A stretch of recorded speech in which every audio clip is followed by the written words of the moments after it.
कतान है, बारीक होता है ये बहुत ना, मछली की डोर जैसे होती है ना, इस तरह होता है ये। मछली की डोर तो मोटी होती है, थोड़ा बारीक होता है, कतान बोलते हैं कतान। ये पक्का है, ये पक्का है। ये इससे जमेगा, जैसे जमेगा मैं आपको बता सकता हूँ और दिखाता हूँ।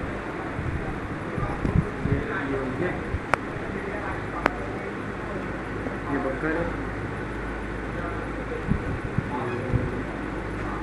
इस तरह एक टाका ऐसे मारा, एक टाका ऐसे मारा, एक टाका इसके ऊपर, छः टाकों में ये बक्कर जम गया। अब ये कतान जो होता है पानी के कलर का होता है, इस वजह से नज़र नहीं आता, ऊपर से टाके पड़े हैं। और दूसरी इसकी जो ट्रिक है वो हम गिलू से या किसी ऐसी चीज़ से चिपका भी सकते हैं इस बक्कर को। वही बात है, अब इतना टाइम नहीं है ना चिपकाने का और फिर उसको सुखाने का, इस वजह से हम ये कतान और ये जो तार है इसको इस्तेमाल कर लेते हैं, ऊपर से टाके मार लेते हैं कि फिर नज़र वैसे भी नहीं आता। तो मज़ीद इसके ऊपर अभी पूरा काम बाकी है, वो आहिस्ता आहिस्ता मैं आपको दिखाऊँगा। फिलहाल में ये सारे बक्कर जमा दो, फिर इसके बाद इसके साइडों में चारों तरफ से 16 का नगीना आएगा, गोल्डन वाइट 16 का नगीना आएगा। 16 का नगीने के बाद फिर 7 नंबर गोल्डन चेन का राउंड घूमेगा। 7 नंबर चेन का राउंड घूमने के बाद फिर ये बंटी है, और वाइट कलर की बंटी है, बंटी से लेगी। बंटी के बाद फिर वो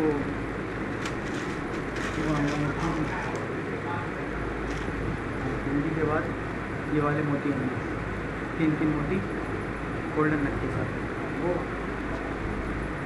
वो मैं आपको दिखाऊंगा। ये पूरा एक जो फूल है ना तैयार होने के बाद बहुत प्यारा लगता है, यानी एक सूरज की तरह ये नज़र आता है तैयार होने के बाद।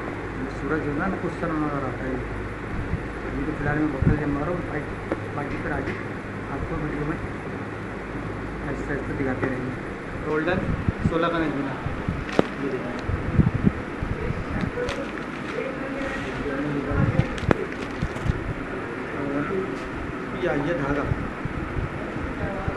ये धागे से उसकी सिलाई होगी, लेकिन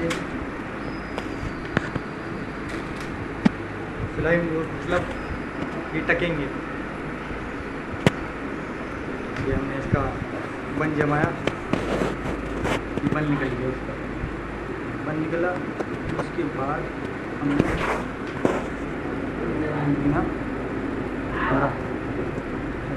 4 नगीना हो गए, 5 हो गए, 6 हो गए, 7, 8, तकरीबन 9 नग की सुई, 9 नगीने इसमें आते हैं। फिर उसके बाद एक ये लगाया, फिर एक लगाया, फिर एक लगाया, फिर एक लगाया, इस तरह पूरा गोल राउंड बनेगा। ये पूरा एक गोल राउंड बनेगा ये। फिर हमने इस तरह नगीना इसको भरा,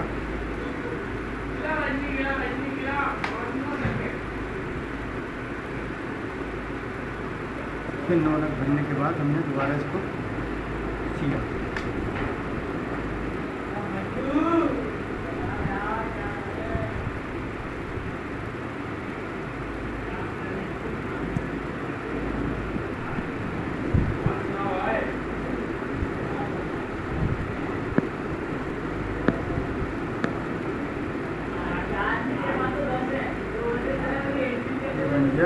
गोल राउंड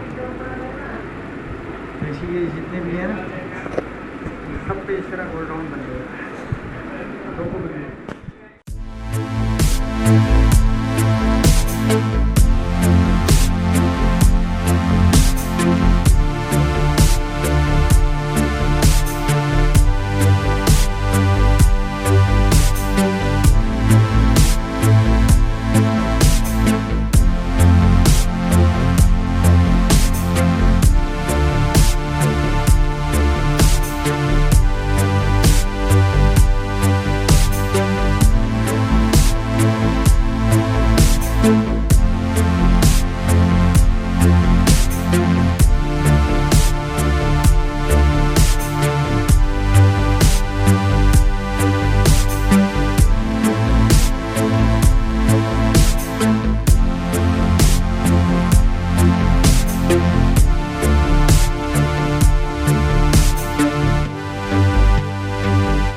है।